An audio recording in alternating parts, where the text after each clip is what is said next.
Jeanette is living one of the most remarkable chapters of her life. At 74, the legendary singer is celebrating a 50th anniversary tour across Spain and Latin America, proving that her energy, voice, and spirit remain as vibrant as ever. Talking with her is like stepping into decades of history, full of incredible stories, laughter, and a personality that shatters the sweet, fragile image many have of her. Jeanette herself admits it openly. People think she's that sweet girl who wouldn't hurt a fly, but she assures you she's quite the opposite.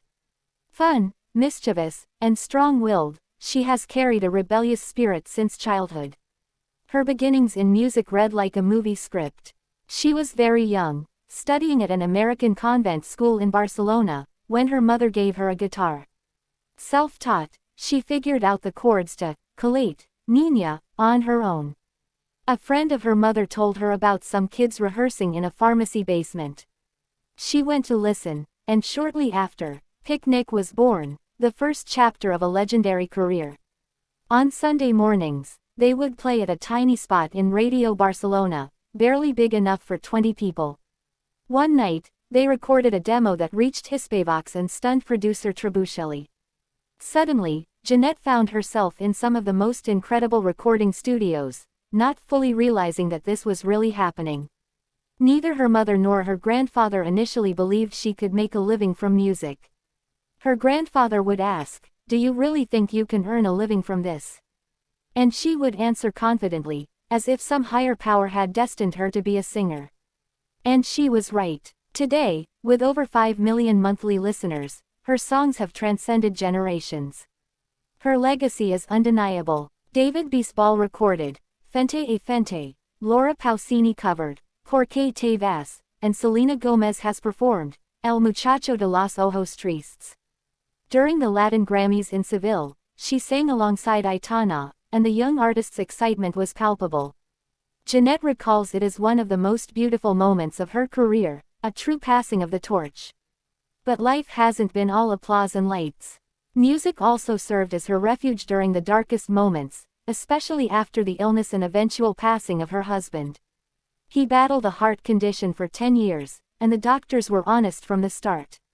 Jeanette mentally prepared herself for the inevitable, yet nothing can truly prepare you for such loss.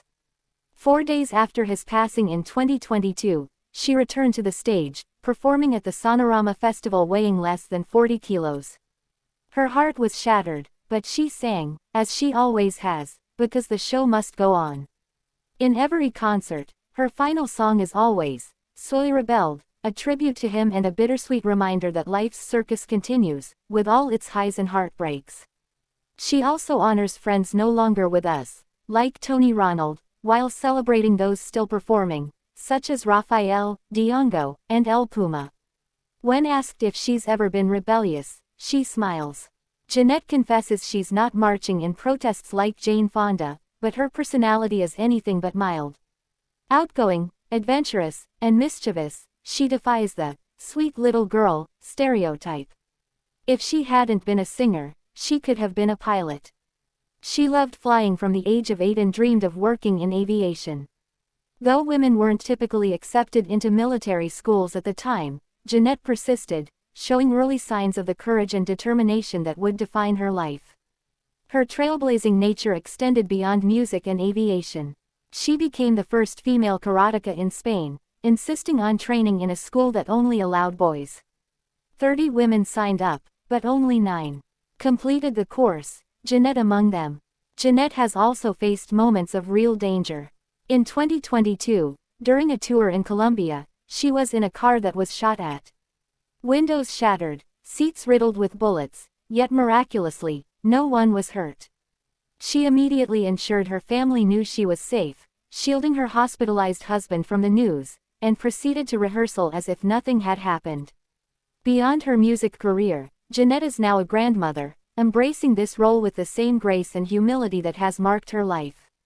She never flaunted her fame before her grandchildren, allowing them to know her simply as their grandmother. As she poses for promotional photos for her tour, she smiles with pride. The images capture her essence perfectly, elegant, strong, and unapologetically herself. Jeanette is more than just an iconic voice in Spanish music.